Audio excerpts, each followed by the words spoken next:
All right. Happy Friday evening, everyone. This is Ruben Escalona with Red Alpha Studios with another episode of Showmates. Man, I hope you guys have had the opportunity to get off of work.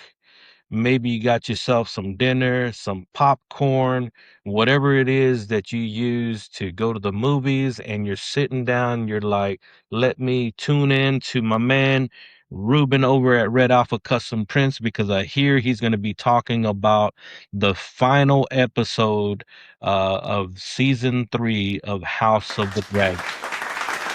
Thank you, thank you, thank you, thank you. So I got my producer over here making sure that everything is running. If we get any internal chats, I should be see it right here. Maybe a bell is going to ring or something like that, so that way I can respond to your messages. I've actually invited some people, just letting them know that we're going to be talking about House of Dragons, Game of Thrones, and I'm going to try to do it justice because I know that there are a lot of fans out there, like in my circle, people who like uh, the whole universe of Game of Thrones, right? So we're gonna focus on the House of the Dragon. We're gonna focus on this past season that had the season finale, which season 3. The season finale was this past weekend. So we're gonna focus on that, and what I'm gonna do is how to frame your mindset on the conversation that we're going to have today is I'm going to prepare it in a question. All right. What happens when prophecy, power, truth, and ambition become impossible to separate? And that's something to think about. Let me say that again. What happens whenever prophecy, power, truth, and ambition become impossible to separate? Now, the way that I'm going to try to put this all together is I'm going to take 3 characters. I'm going to take let's see, one, two, three, four. I'm going to take 4 characters. Right, 2 characters are going to be characters that are House of the Dragon, and then 2 characters are going to be from the original Game of Thrones, familiar characters. But I believe that all of them play a key part to try to kind of like dissect the conversation that we're going to have today, right?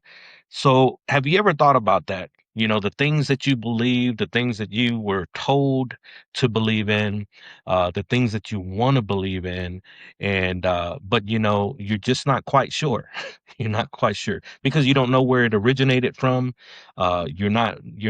Some of the things are maybe like, I don't know, was that something that somebody else said, and then I'm hearing it from this person right here, or is it a legit belief system that I can sink my teeth into and get behind, right?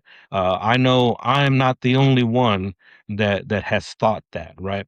I do believe that you have to pick something and believe it, and get rooted inside of it and let that become part of your identity.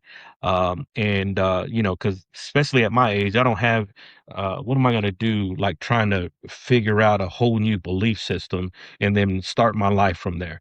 So I have long decided that the stuff that I believe in is the stuff that I believe in, right? I'm not trying to reinvent anything right there, right? So I just believe in what I believe in.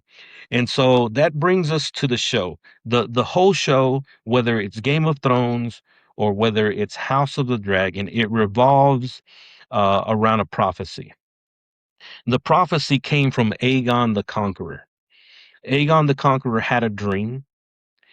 He believed that from his line, his bloodline, there was going to come a prince that was promised that was going to unite all of Westeros in an attempt to fight the Night King, who was supposed to bring the long night. That's basically in a nutshell. Nutshell, his dream was that his purpose was to conquer as many people as he could, and in an attempt to unite Westeros to the throne under the rule of a Targaryen. He didn't believe that, he wasn't conquering just for the sake of conquering or wanting power. He was motivated because he had a dream. He had a dream that he was the one that was going to need to put things back together. I mean, he was going to be the one that was going to lay down the foundation for the prince that was promised, that was going to be the one that was going to unite the realm so that all of Westeros can fight, can join and fight against a common enemy. That's it in a nutshell. And so that dream was called the Song of Ice and Fire. And if you guys know anything from the Game of Thrones or the first series of books, the first series of books is actually called the Song of Ice and Fire. And so at the end of season 8 in the original series, whenever Sam was a maester and he was writing it all down, it was his recollection of everything that took place, right?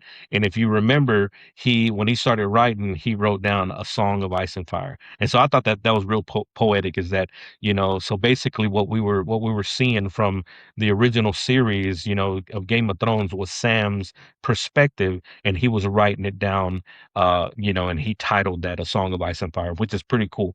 But it was all based on the prophecy of Aegon the Conqueror, which I hear that they're going to come out with a series of that. So I'm excited to see that, right?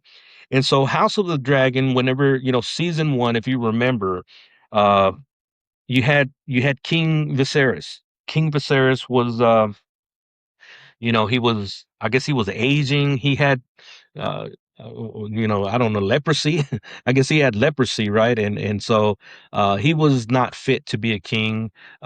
He just really didn't address a lot of issues that were happening, and he wasn't like the strong king that I think that Westeros needed at that time. I think as far as strength and power, I think Daemon was probably the one that needed to be in charge, but Daemon was not balanced. He was more, to rule by with an iron fist, right? And so, Viserys basically lived and made sure that Daemon wasn't going to take the throne, right? And so, I think in an act of, spite, he says that he's going to basically put his blessings on his daughter Rhaenyra, right? Which is kind of a contradiction right there, because it's like Viserys, from king to king, the tradition was that they passed down the prophecy to the next in line. And so in season 1 of House of the Dragons, Viserys brings Rhaenyra, in and like, hey, I'm going to fill you in with the prophecy, and this is basically what the prophecy.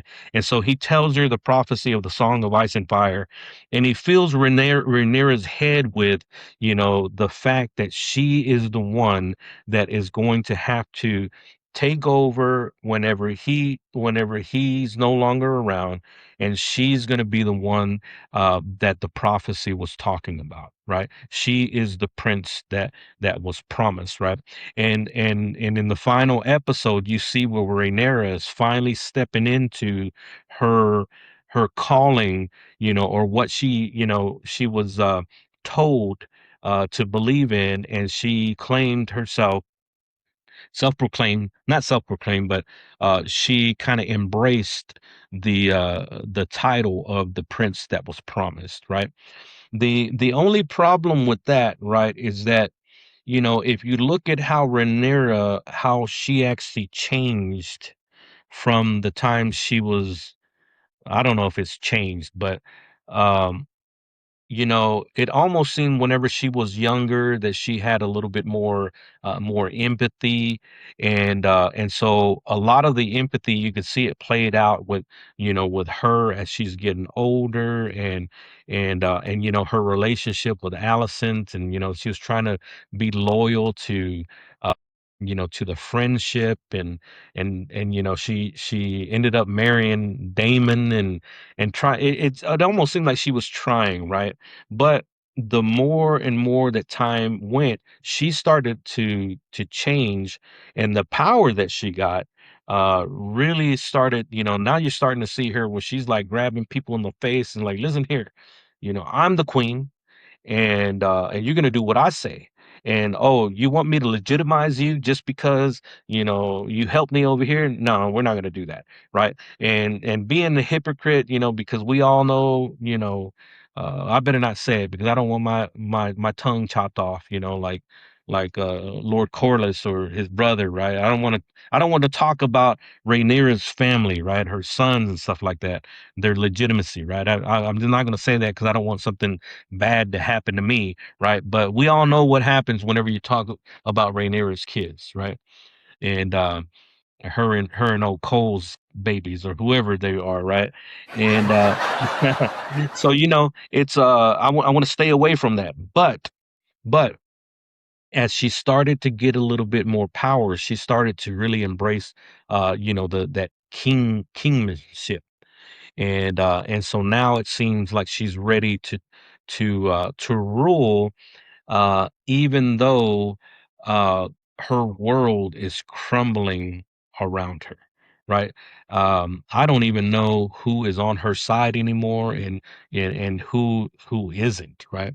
Her faithful companion, the White Worm, as she was getting kicked out of the chamber, she says to someone else, she's like, "Don't trust Rhaenyra. She's lost her mind. She's crazy." And isn't that something that's how the exes do, right? They don't ever say, you know what, I was 50% wrong, right? It's like, no, it's her fault, not my fault. She's crazy, not me. So she was taking all of the risk, she didn't take any ownership on her part of the relationship, and which was shouldn't have been a relationship anyway. She was supposed to be an advisor, and that's Rhaenyra, like letting herself, her heart, make decisions for her. And so she put somebody, like in her council, in her inner council, that didn't deserve to be there, right? But that's a whole nother story. We're talking about the prophecy, right?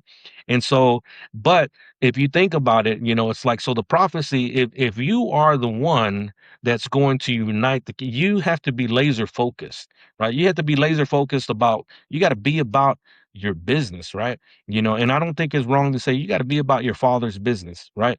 Viserys is the one who told you that you are the prince that was promised, and so you had to take that serious. You can't be messing around with this person and that person and marrying your uncle, and then having an affair with someone who like was from Flea Bottom, right? You have to make sure that you stay on point. You have to stay on point, and you can't be having all of these kids and stuff like that, and expecting to to be able to fully step into what you're called to step into, right? So the Song of Ice and Fire The prophecy was started from a dream, right? Do we even know, like, is Aegon, like, was he like, is he a reliable source to put like the faith of the and the fate of the realm? Like, I want to meet this guy. I want to meet this guy Aegon, because so you're telling me that you went to bed one night and you had this dream, and then that dream, is basically is the inspiration so that you can go out and conquer all of these people, right? And we know that the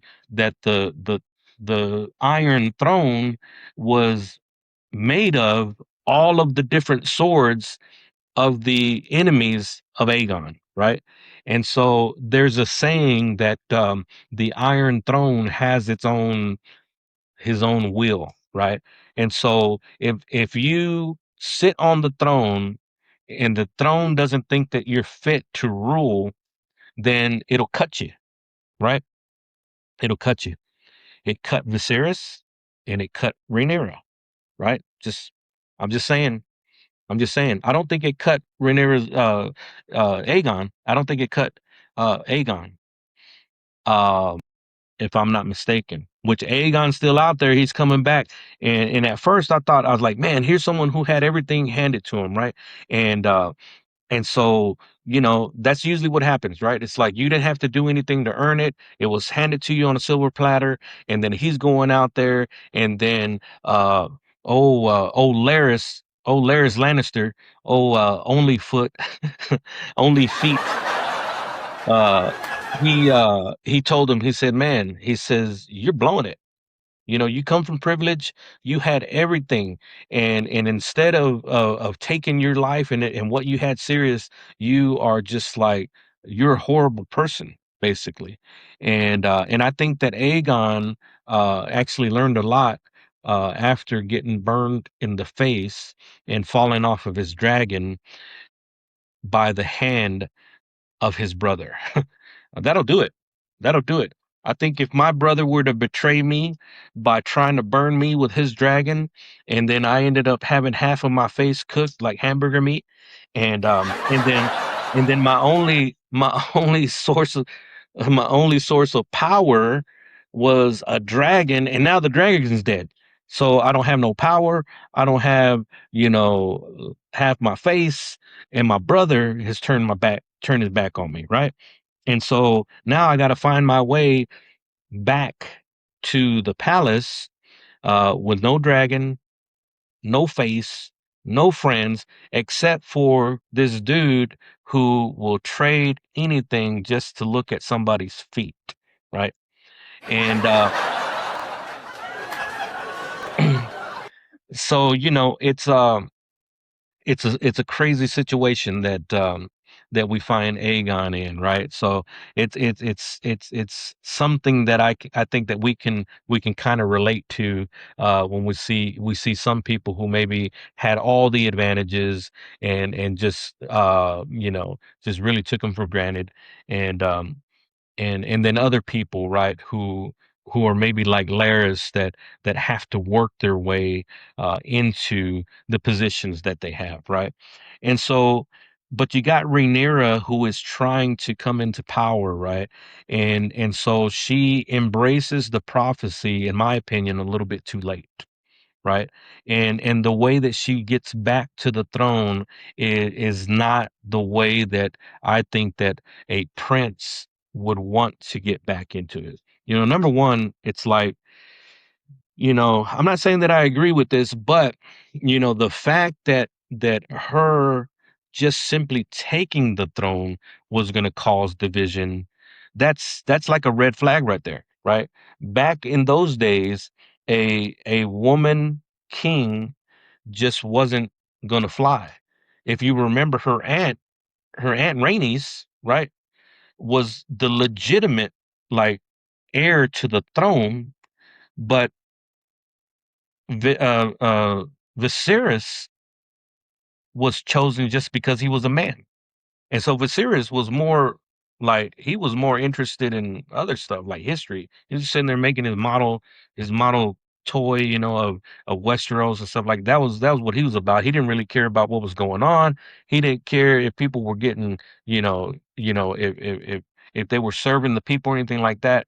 And I do believe that Rhaenys would have been a better leader. And I think Lord Corlys and her would have been really, really good on the throne. There might have been peace and all that stuff, but that's just not that's not how it happened, right? They put Viserys into power simply because he was a man, not because he was qualified to be there or strong enough to be there or had any qualities, of being there. And here we are. Here we are, right? And so by the time that the season is about to end, right, Rhaenyra is she's got a lot of bigger things to worry about, because there's battles going on over here. They there's people that are betraying other people, and she finds herself, she's on the throne, but she's gonna have to keep her head on a swivel, right? And so that's a position that I don't know that she wants to be in, right? And so if you recall, the dagger that was carried from king to king, and that same dagger, right, we find it, in the early seasons and even towards the end, right? It's like something that was held, and it was precious, right? It ended up being the thing. It's the same dagger that Arya had to kill the Night King. Is the same dagger. So the same one that Viserys had that showed Rhaenyra, whenever it is heated up, the um, the inscription, on it said, "From my blood will come the prince that was promised." Right. And so you see that in the beginning intro of the original Game of Thrones, where it shows that the inscription on the dagger, right? And so the dagger is obviously made of Valyrian steel, in which we find that that's one way to destroy the White Walkers, that and dragon glass, right? And so it's Valyrian steel, and it's dragon glass that can overthrow the White Walkers. And even though we don't see any White Walkers in the House of the Dragon, it is known that the long night is coming. Winter is coming. And so I think we hear Cregan Stark say that in season 2, towards the end of the season, whenever the Greens go out to recruit, um, actually the Blacks go out to recruit them, and they commit to sending their winter wolves to go and fight for their king. They pled their fealty. They honored their commitment to serve in House Targaryen, and so Rhaenyra was their queen, and they show up, and they finally showed up in season 3, and I was so happy to see that when they show up, because they were, even though they were old, they were there ready to die, right? It was their purpose in life to fight gloriously in battle and die with some honor. That was pretty cool. I mean, if you go in that fight scene, man, the fight scene between uh uh the Winter Wolf, Roddy the Ruiner, I believe is his name. And so whenever I was watching that particular part of the scene, he was like, the way that it happened, he got his arm chopped, and then he ended up killing old boy. And I was like, man, that's exactly the way that I knew that it was going to happen. I haven't read that part of the books. I read three or three or four of the original series, but on the House of Dragon is pretty much just research that I know, and so I was expecting that scene to play out the way that it did, with the exception of a proper blank from the north, right? I don't think that was in the books, but it was. It was funny, nevertheless. That was meme worthy whenever that happened. And what about that fight between Damon and that other dude, man? He was uh he was getting his butt kicked. And I thought for sure that Damon was done for whenever that happened. I was like, man, this dude is strong and he's about to kill Damon. And then what was the point in Damon going and spending time and having and doing mushrooms or whatever, and seeing the prophecy play out like in his mushroom state, and seeing it all the way from the beginning of time to uh Daenerys being born and being the mother of dragons, right? I mean, it's like he saw all that, and so he was about to lose his life, and I was like, man, if it wasn't for if it wasn't for old Ulf, uh, old drunken Ulf, betraying everybody. He was like, man, I don't care.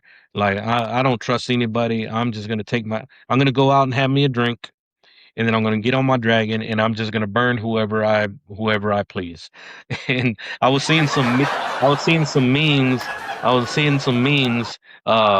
You know that was the first driving while intoxication ticket that would have been given out in Westeros, and that was all because he was driving a dragon while intoxicated, and so he burned everybody, right? And so if it wasn't for that, Damon may not have made it out. Lord Corlys comes back and he takes him, and then that's kind of the end of that, right?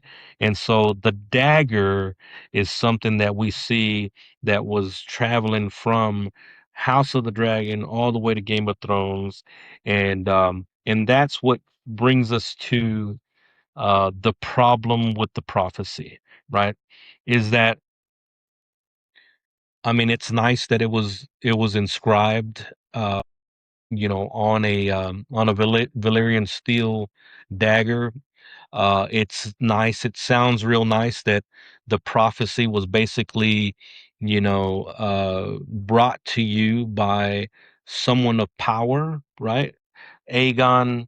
Do you think that if Aegon hadn't conquered the people that he conquered, do you think that we would be talking about um, the prophecy of the Song of Ice and Fire? Think about that. Think about that. Because think about the stuff that you were taught in school. And then when you became an adult, right, you realized that that wasn't the full story, that history is written by those who were in power, right? And so we were taught what we were taught, and I'm not trying to give no history lesson or anything like that, but you have to think that if you're only hearing one side of the story from the people who were in power at the time and transferred the power from family to family to family to family, right? Descendants of the family are still in power. You have to think that we're not getting the full story. We're only getting one side of the story. Well, the Game of Thrones story is a one-sided story. It's given to us from the perspective of the Targaryens, right? And then everybody else is just playing their part in that perspective, which I do like how George R. R. Martin writes in like different perspectives, I guess. It's like one part of the scene is going to be, you're going to see Jon Snow, or you're going to see, Sam or Daenerys or Varys or whatever, Cersei, Jamie Lannister in the original one, and then over here, with House of the Dragon, you're going to see Alicent. The perspective with Alicent. A perspective with Aemon, her son, losing his mind and getting his mind filled with the witch, you know uh and falling in love with her just because she believes in him. And that's a whole nother story right there. I mean, how many people how many people fall in love with the first person who believes in them, right? And that's man, we are laughing a lot today, aren't we? I'm hilarious. And so they fall in love with the first person who believes in them, and or the first person that tells them that they're pretty or they're cute or they got a good sense of humor or whatever. And then they fall in love, and then they find out that this person is not really the person. I mean, she's a witch, and she's holding a grudge because of her son or something like that. And so here Aemon is, who is an heir to the Iron Throne, falling in love with the lady that's just going to mess with his mind, right? And I don't know about you, but uh you know I don't want no superstitious woman, right? Not like that. And so, Aemon, you deserve the slap on the face by your brother Aegon. That was hilarious. I was actually clapping my hands for Aegon, who his arc, right? His arc was someone who had it all, losing it, picking himself up from the dirt, and saying, I got to get back to where I was. I got to find my way back to where I belong. Right. And so he does. He picks himself back up. He strangles that dude who tries to, who gets him to lick his shoes. And he's like, man, I am the king. You better ask somebody. And then he didn't know that his dragon Sunfire was behind him. But so he was like, you know what? I'm not gonna go. I don't care who these guys are, right? And I'm gonna tell you. I'm gonna tell you one thing. We're not gonna kneel to nobody. I'm a king. I don't kneel to nobody, right? And so he was bold even before. Like he got his mojo. He found his courage without his dragon. And he was like, I don't care if I'm gonna die, but I'm not gonna die, on kneeling to nobody. And I'm not gonna be a coward. I'm gonna stand up to whatever it is. And it was an army of guys that were gonna that either you kneel, and plead, for your fealty to Rhaenyra, or we're gonna kill you right here. And he's like, well, you know what? Let me tell you who I am. I am Aegon. I am second of my name. I am protector of the realm and the first man and the children and the Iron Throne and all of those things, right? And that's my wife loves those things, man. She loves them. And so she so it reminds me of that episode whenever Jon Snow meets Daenerys for the first time, right? And so Daenerys is introduced by Missandei. She introduced her, this is the mother of dragons, the queen of the seven kingdoms and the protector of the realm, and all of that stuff. And then the Onion Knight, he whenever he introduces Jon Snow, he says, and this is Jon Snow.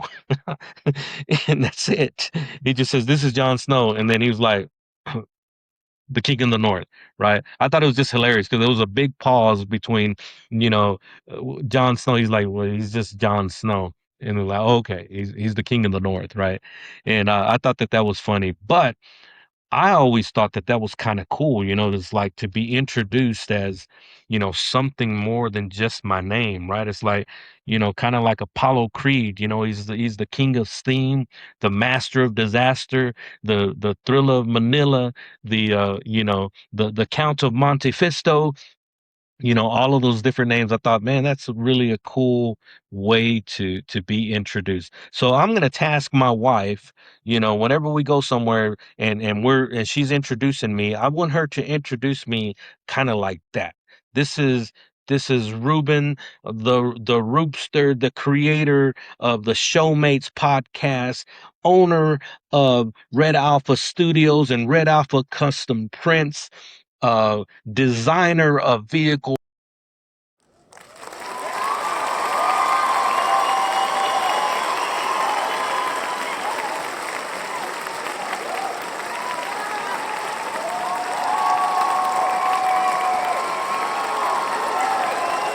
Did y'all hear that? Because of all that clapping. Did y'all even hear that? Because I just gave myself a great introduction, but I think my wife wanted to drown it out. Did y'all hear that? And so, but yeah, I'm gonna task her to introduce me in the way that I just introduced myself. Um, but yeah, so it's like I thought that would be real cool the way they did it, and so the prophecy, right, is something that it's like, whenever it first started, I imagine that people really believed in it. But then the more people that you bring into any type of belief system, this one included, it starts to kind of get watered down, right? Because you're not hearing it from the original source, and you're not hearing it from an eyewitness of the person who was there, right?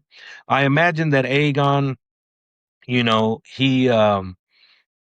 he had people, that believed in him.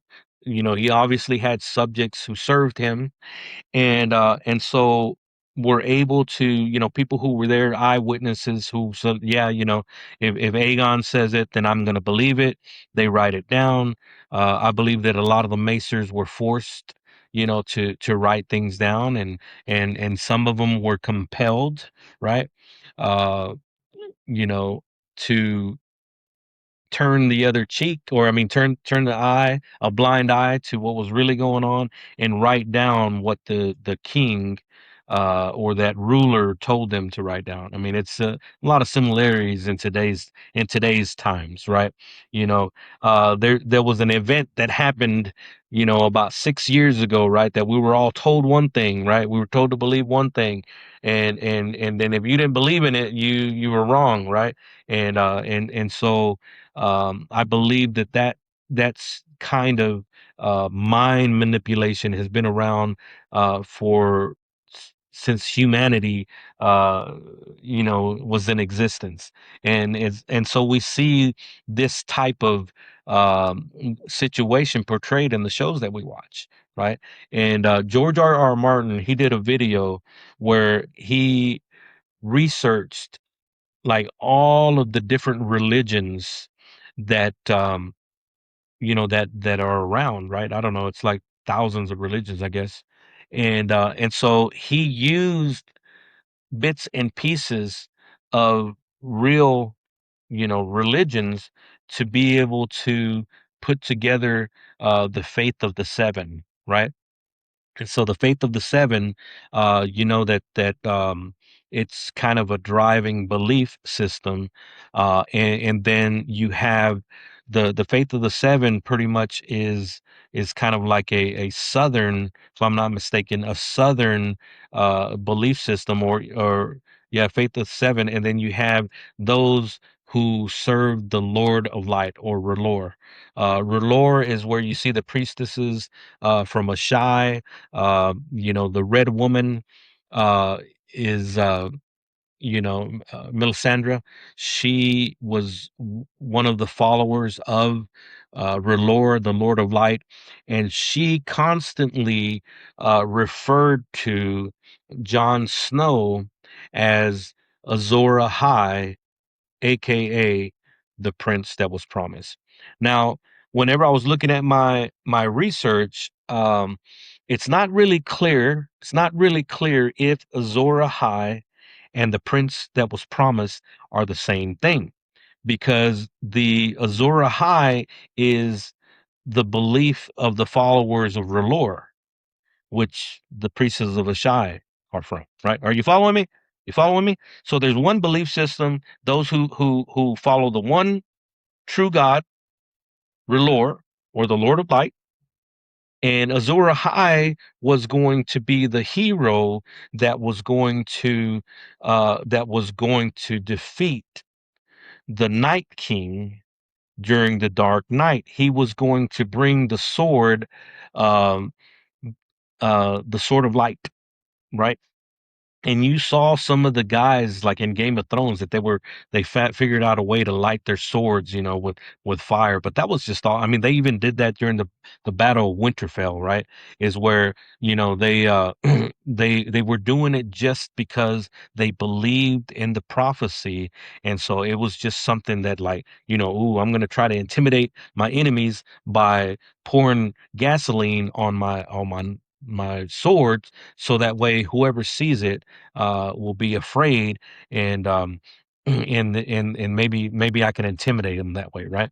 And so she constantly referred to Jon Snow, the Red Woman referred to Jon Snow as Azor Ahai, or AKA the prince that was promised, right? And sometimes whenever you believe something, right, like if you believe in Relor, the one true God, and then you got all these people who believe in seven gods, right, and they're praying to seven gods, and you're trying to, you're trying to recruit this person, or you're trying to, like win them over to your belief system. A lot of times the best way to do that is not by telling them how dumb their belief system is, or by trying to prove them wrong and saying there are not seven gods, there are one God, right?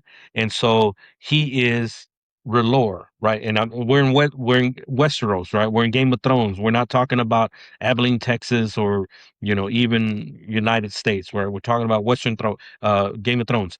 And so oftentimes whenever you're trying to win somebody to your belief system, you want to find some common ground, right? So the faith of the seven and the followers of Relor both believed that there was a prince that was promised. They both believed in the long night. They both believed that an army of the dead was going to rise, and that those who are alive were going to have to unite to fight against it, right? So okay, so you believe in that, I believe in that, so you call your savior, you know, the prince that was promised. We call our savior Azor Ahai, right? That's basically all that was. We don't know for sure if Azor Ahai and the prince of promise are the same person. We just have two different belief systems that are finding some common ground, and the story that is being told is with that understanding. It is an understanding that there was a prophecy. We don't know whether or not it's true or not, and there are two sections of people that believe, they have belief systems, and they have that one thing in common, right? And so that is something that you actually find in the Bible, right?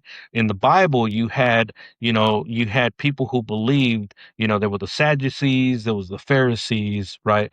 And they both believed something, right? And then whenever Jesus came, he came to be able to break that veil, and to bring a kingdom into on earth. He was coming to bring a kingdom on earth, and so in fact, whenever he was resurrected, there was a, well, not whenever he was resurrected, he made a statement whenever Lazarus was in the tomb, and he shows up, 4 days after he's been dead instead of three, because one of those the Sadducees or the Pharisees, they believe that the soul of the person doesn't actually leave a person until after 3 days.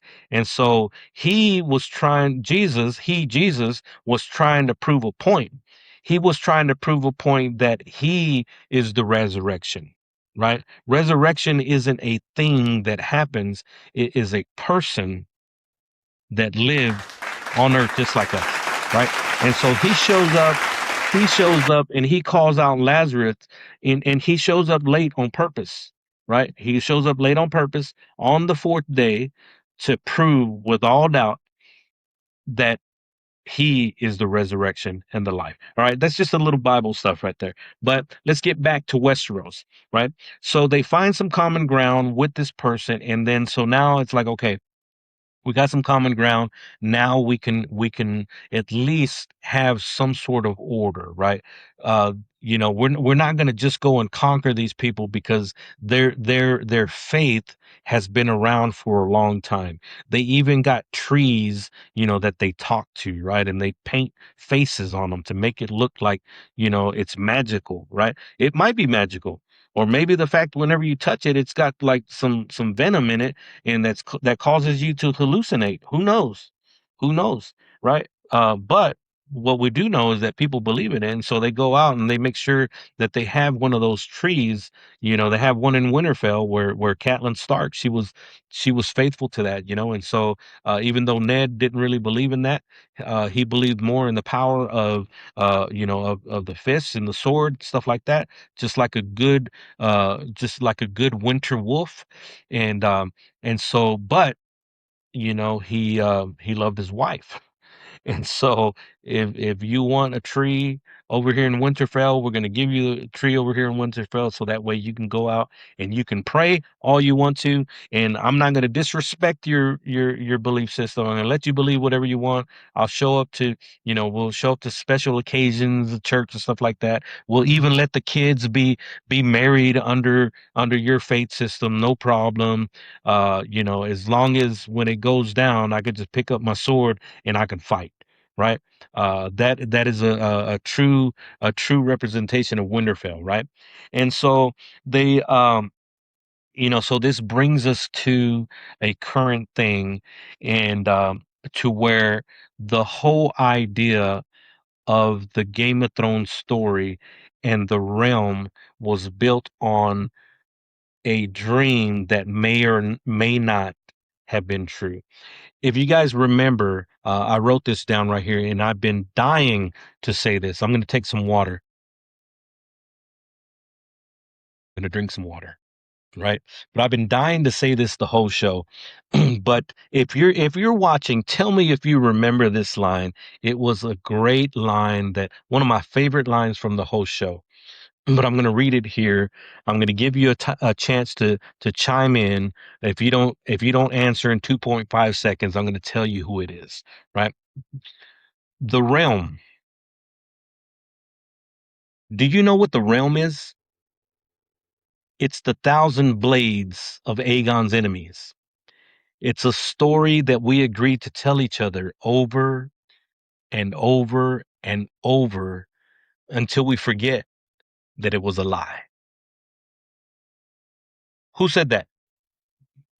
Who said that line? Does anybody know who said that line? And bonus points if you not only know who said it, but who he said it to. Does anybody know? One, two and a half. It was Peter Baelish, Littlefinger, Littlefinger himself. Whenever him and Varys were having a conversation about why Varys does whatever he wants, and then, I mean, whatever he does, right? And because we all know that the spider wasn't really loyal to anybody. He said that I am loyal to the realm. I do what I do because of the realm. So the realm was an idea. The realm was an idea, right? And so Peter Baelish basically said, that the realm was basically put together by a story that we all tell each other, but the story was actually a lie, right? So there's three parts of this whole thing that I wanted to get into, right? It's like, so you got the person, the originator of the dream, the prophecy that started it all, right? And then you have his bloodline that want to believe it, and some of the people like Rhaenyra actually embraced it and thought that they were the ones that were that the prophecy was talking about, right? So that happens, right? You got the one who gives the prophecy, and you got the ones who buy into the prophecy, and then you got those who not only buy into, like, say, yeah, I believe in it, but they believe that they are actually the ones, right? And then you got the ones like Peter Baelish or Littlefinger that believe that it's not true. It's just something that people say, they can't be true. they're crazy for believing that. I don't see no evidence of there being a prince that was promised. It's hot outside. If you live in Abilene, Texas, it's over 100 degrees. How in the world could the long night and winter come whenever it's 100 degrees out there, right? So you got your people out there that are looking at what's going on and says this is all just a bunch of BS, right? It was all a lie. They just said it so that they can stay in power, right? That was Peter Baelish's basically that was his stand. So he was going to take advantage of whoever he had to take advantage of in order to rise up himself. And as we know that Littlefinger, right? He came from nothing.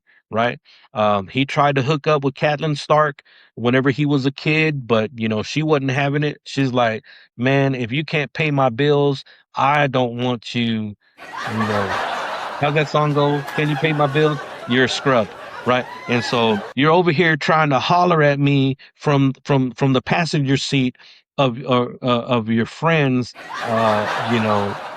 your best friend's coach, right? Your best friend's horse cart. You're trying to holler at me from there. You better go get yourself a job. I don't care what kind of job it is, and then you can, I'll let you be my friend. But then, that didn't work out for Peter Baelish, right? He had nothing when it came to Ned Stark. He had nothing on Ned Stark, and so he had to figure out a way to kind of weasel himself into the council of Robert Baratheon, right? And he was like he wasn't the master of whisperers, right? He was the lord of he was the master of coin for a little bit, and so he was trying to figure out a way that he can manipulate the situation so that way he can rise up the ranks. And as a matter of fact, in the first season, he betrayed Ned Stark. He was in cahoots with the Lannisters, right? And he grabs Ned Stark with a dagger, which is none other than the dagger that has the prophecy of the Song of Ice and Fire. Boom. Did I tie that in perfectly or what? The same dagger that Viserys had in House of the Dragons that he showed his daughter Rhaenyra that had the inscription about the prince that was promised is the same dagger that Peter Baelish holds to the neck of Ned Stark in Game of Thrones, which is the same dagger that was given to the person that tried to kill Catelyn, right? And they blamed it on the on Tyrion Lannister, right? On Tyrion Lannister, and that's how they were able to put it together because they knew that that dagger belonged to Peter Baelish, right? And it was way after that, whenever whenever Arya Stark, poetic, when Arya Stark took that same dagger and whenever he came and he was like on his knees and what's Sophie Turner, what's her real name, I mean what's her name in there, Arya's sister, I forgot her name, man. But anyway, so she was the queen of the north, at this point. And then she kind of catches on. This is after Peter Baelish was trying to, like, basically he's like, okay, I can't get your mom because she's dead, so I'm gonna try to get with you. And then um and then so so they her and Bran and Arya are sitting there in the council, and she's like, they made it seem like they were bringing Arya to, like, to court, right? And Sansa, there you go. Oh, there's my wife. I thought it was a fan. That was my wife. So thank you, babe. Thank you, babe. So Sansa, right? She was the queen of the north, or the lady of the north, right? And so they had Peter Baelish. He was actually sitting on the corner, and she was like, "So how do you defend yourself?" And then they had Arya right there in the middle, and she said, "Lord Baelish." And then he was like, "Excuse me, I'm a little bit confused, my lady Sansa." And then she was like, and then Bran was like, chaos is a ladder. And he's like, OMG, this guy is the three-eyed raven. He is the three-eyed raven. You weren't even there, and you heard me talking to the spider, Lord Varys, about how chaos is a ladder, in that everything that you believed in about the realm is a lie, down from the person who dreamed about it, Aegon the Conqueror. He was probably, drunk or drank too much NyQuil, which I know about that. I don't know if you guys have taken NyQuil when you're sick, but I've taken NyQuil, and man, the dreams that I have whenever I'm taking them, they're vivid. Right. I think that I might have dreamt my own Song of Ice and Fire, right? Like that's the reason why I started Red Alpha Custom Prints. It was after a night that I got sick, and I drank 2 cups of NyQuil, and then I had a dream that I was gonna own and operate a print shop, and then one day I was gonna be sitting here talking about Game of Thrones to whoever's listening. Man, that NyQuil was strong. And so no, not really. That's not what it was. It was actually a burning bush. No, no, I'm joking about that too. But no, so it's like whenever Bran knew that type of information, Littlefinger knew he was screwed. He knew it was over. And so in George R. R. Martin fashion, right, Arya slits his neck with the same dagger. It it was amazing. That same dagger has been traveling from story to story to story to story, and you find that dagger, right? The same dagger that killed the Night King by Arya's hand. It's the same dagger, right? And I'm not saying that I agree with that. I think that what happened. I believe that Bran, whenever he became the three-eyed raven, he's able to like bounce back and forth in time, right? And so what we saw with the original series of Game of Thrones, it was playing out, like real time, but Bran somehow he became the three-eyed raven, and he somehow was able to travel all the way back and find Daemon Targaryen in a cave, right? And flash all kinds of signs in his head to get Damon to believe that Rhaenyra was the princess promised. And so Damon, he makes her his wife, which is the only way that they were going to make Rhaenyra, that they were going to take her serious. If it wasn't for Damon's strength, his power, and his might, they would not have taken Rhaenyra seriously. That's just straight up. Right, Damon was the one. He had the golden the golden company. They were part of that. The royal the royal guard was loyal to him. He had the respect of the Valarians, which, by the way, where are the Valarians? They all died in the House of the Dragons, right? Whichever ones that are left, they're going to be gone in season 4, right? Because there are no unless they just like they went and they said, you know what, y'all people are crazy. You're not going to legitimize me. You're not going to make my house, a legitimate house, right? So I've already tried to, number one, I tried to like betroth my son, who turned out to be gay, right? And so instead of stick with Renera, he's gonna go and act like, like he's dead, right? And then so he's not there. And then my other sons, who are like from affairs, right? They're not from Rainey's. I want you to give them my name, so that they can be legitimized, so that I can have a legacy. And then that's not going to happen, right? And so Corliss, he's alive now. I thought he was dead, but I think that he's done for, right? I think that Damon, even though Damon walked out with him, I think Damon is going to hold a grudge, because they found him there at Tumbleton, right? In a where he was being held captive, right? And against his will, right? But that's just the Game of Thrones, right? It's a game that they were playing, right? So they had him, and they thought that they can use him, as a bartering chip to keep Damon and the Winter Wolves from destroying the castle during the Battle of Tumbleton, right? And so, what was really cool about the Battle of Tumbleton is that we've seen you know, we've seen that castle before. It's whenever Jamie Lannister and them come over and they're actually, trying to overthrow the Blackfish, which was Catelyn Stark's uncle, right? And and so that same castle is where Jamie Lannister and them had. I thought it was pretty cool. Which another parallel, right? So talking about prophecy and talking about dreamers, right? We got to talk about Rhaena, right? We got to talk about Rhaena.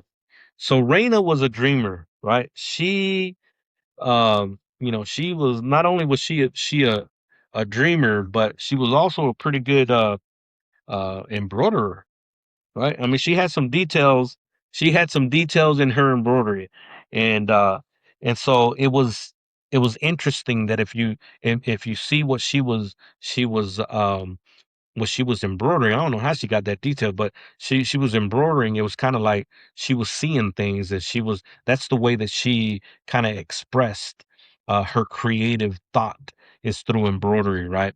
But I'm not going to talk about that gift that she had, but what I wanted to talk about is that the same window that she jumped out of was the same window that Tommen dropped out of.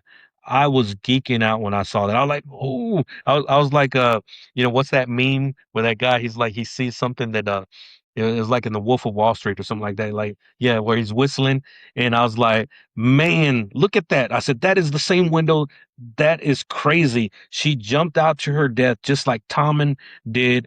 I mean, that is crazy. You have to be a fan of Game of Thrones to pick up on stuff like that. Because I was like, "Man, that is so awesome!" I couldn't wait. I think we might have paused it. We might have paused it, and I said, "Man, I got to have a moment with this because that was so wonderful. It was so beautiful." And I got to give a high five to George R. Martin. Even though you haven't finished The Winds of Winter, I forgive you, sir, because that was a masterpiece of an episode that you guys did with that final episode. And I want to end with this, right? So I talked about the dreamer, Aegon the Targaryen. I talk about the one who embraced the prophecy, right? And kind of saw herself in the prophecy and misinterpreted the dream, which was Rhaenyra. And then I talk about the one who actually didn't believe in it with Peter Baelish. But then I left out one person on purpose because I wanted to leave him for last, and then I wanted to share your thoughts, right? And so if you remember the very first thing that I said is what happens whenever a prophecy, what did I say? Whenever a prophecy, whenever it's almost impossible to keep the integrity of the prophecy.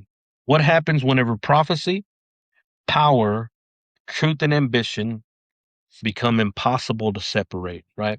Anytime that you have people involved in any type of prophecy, any type of belief system, you're going to have some problems, right? You're going to have the people who believe, the people who don't believe, and everywhere in between. And then somewhere you may find someone like Jon Snow, who might be, in my opinion, he is the prince that was promised. And the funny thing about it is that his name is also Aegon. So is it possible? I'm just going to throw this out there. Is it possible that Aegon, that Jon Snow is Aegon the Conqueror reincarnated? Is it possible?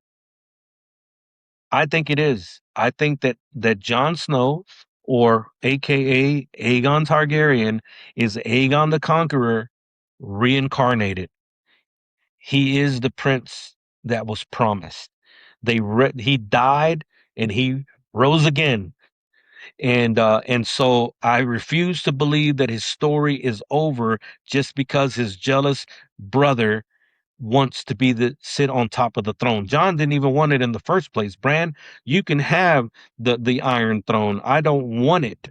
right? Which is the very reason why Jon Snow is the one that needs to be the prince that was promised, right? Because he's not going like Jon Snow, if you remember, he was like, okay, I'm the king of the north, but because we have an enemy that is more powerful than the north in all of the realms, we got to unite the entire realm and prepare for the long night and the winter that is coming, right? Jon Snow, instead of sitting there and saying, you know what, I've arrived, I'm a king, I'm the king of the north, right?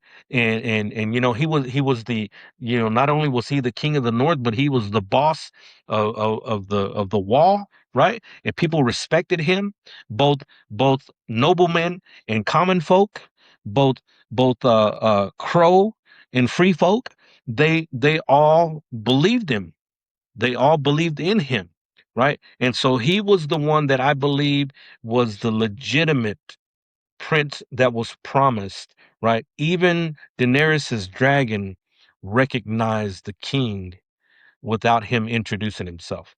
Whenever he goes up to Aegon and Daenerys was tripping out, she's like, what is going on? I've never seen this dragon not snap at somebody's hands. I wonder how many hands are sitting along the realm in Daenerys's path that her dragon Drogon bit off because they tried to pet the dragon, right? You don't ever want to pet a dragon. That's not a good thing to do, right? If life ever puts you in a situation to where you're face to face with a dragon, don't try to pet the dragon, okay? Take my advice, right? I've never been there before, but I've seen a lot of movies. I'm a big fan of Game of Thrones. I've read some books and stuff like that. Take my advice, do not try to pet a dragon unless you're Targaryen. If you're Targaryen, maybe you want to give it a shot, but most of us are not Targaryen. We I don't know what we would be. I think that I'm more of a wolf from Winterfell, right? I don't see myself as being part of the House of Dragon. But Jon Snow, or AKA Aegon Targaryen, is a Targaryen, but he was raised by Ned Stark, right? It was really cool. I think that he's the one. I can't wait for the next show. They're planning on bringing him back, Jon Snow, if I'm not mistaken, and I can't wait to see what happens after that season 8 debacle. Right. As much as I loved Game of Thrones, I hated season 8. I didn't like the way that they did Jon Snow. I didn't like it. And so I'm hoping that they're going to make up for it, through all of these shows. They're going to bring it back. And then Jon Snow is going to be seated on the throne where he belongs, right? Or even Daenerys, man. I don't know. Maybe Daenerys is going to be resurrected because we never saw where she went. We just know that her dragon picked her up and took her off somewhere, right? Maybe he and Sheep Stealer are over there somewhere eating, Daenerys and sheep. I don't know. But Jon Snow, I can't wait for the show. Tell me what you guys think. I hope that I did, for all you Game of Thrones fans and House of the Dragons fans, I hope that I did us justice. I tried to recall everything that I can think of, and I feel like I did a pretty good story. I didn't even follow my notes. I was looking at this thing, and I told my wife, I said, "Hey, can you print this out?" Because I thought it was like 2 pages or whatever. She said it's 14 pages, and I was like, "Good Lord." I was like, "Good Lord, that's a lot of material. How in the world am I going to like embrace all of this?" But fortunately for me, I saw this TikTok video where over there in Japan or China, the way that the kids absorb information is that they do like this. Have y'all seen that meme where they like, here's page one, they go and they bring it into their face, and then they go and they're just like putting the information in their face somehow. They're not reading it, they're just doing it like that. So that's what I was actually doing during the intro video, which, by the way, if you guys didn't recognize that intro video, that is another Red Alpha Originals song, and that is actually the first, I guess, variation of the theme song for our character Tito Tamale. I'm very proud of that. It sounds really cool, and I think that it'll definitely be featured. It'll definitely be featured whenever we start telling that story. But guys, that is all for now. I've kept you guys longer than what I wanted to, but that is my perspective of the House of Dragons slash Game of Thrones, Song of Ice and Fire prophecy. Let me know what you think. Put it in the comment section.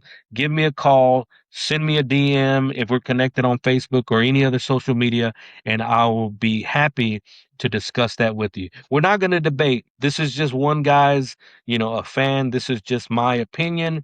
This is my perspective. And hopefully, I didn't rub you the wrong way or shatter your Game of Thrones theology. You can still believe whatever you want to believe. If you're a follower of R'hllor and the Lord of Light or in the faith of the Seven, keep on believing what you believe, right? Don't let anybody tell you that you can't believe whatever you want to believe. And that's all I have for tonight for Showmates. Red Alpha out.